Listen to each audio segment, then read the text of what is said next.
اسمعي. أعوذ بالله من الشيطان الرجيم.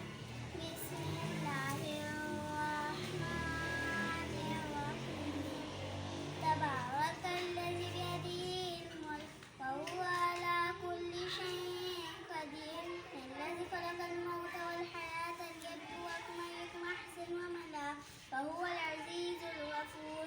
الذي خلق سبع سماوات طباقا ما ترى في خلق الرحمن من تفاوت.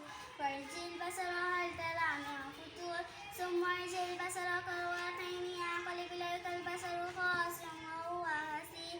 ولقد زينا السماء الدنيا بمصابيح وجعلنا رجوما رجوما للشياطين وأعتدنا لهم عذاب السعير.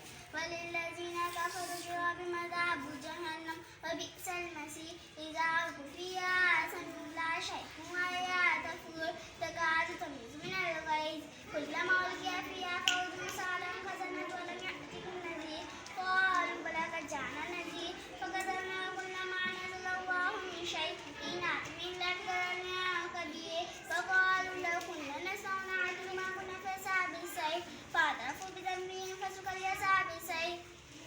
إن الذين يخشون ربهم بالغيب لهم مغفرة وأجر كبير. وأسروا قولكم أو اجهروا به إنه عليم بذات الصدور. ألا يعلم من خلق وهو اللطيف الخبير. هو الذي جعل لكم الأرض ذلولا فامشوا في مناكبها وكلوا من رزقه وإليه النشور. أأمنتم ما في السماء أن يخسف بكم الأرض فإذا هي تمور أم أمنتم ما في السماء أن يرسل عليكم حاسبا فستعلمون كيف نذير.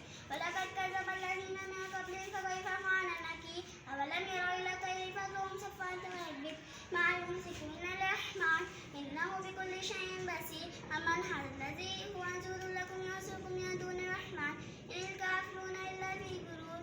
أمن هذا الذي يرزقكم إن أمسك رزقه بل لجوا في عتو ونفور. أفمن يمشي مكبا على وجهه أهدى أمن يمشي سويا على الصراط المستقيم. قل هو الذي أنشأكم وجعل لكم السمع والأبصار والأفئدة قليلا ما تشكرون. قل هو الذي زرعكم في الأرض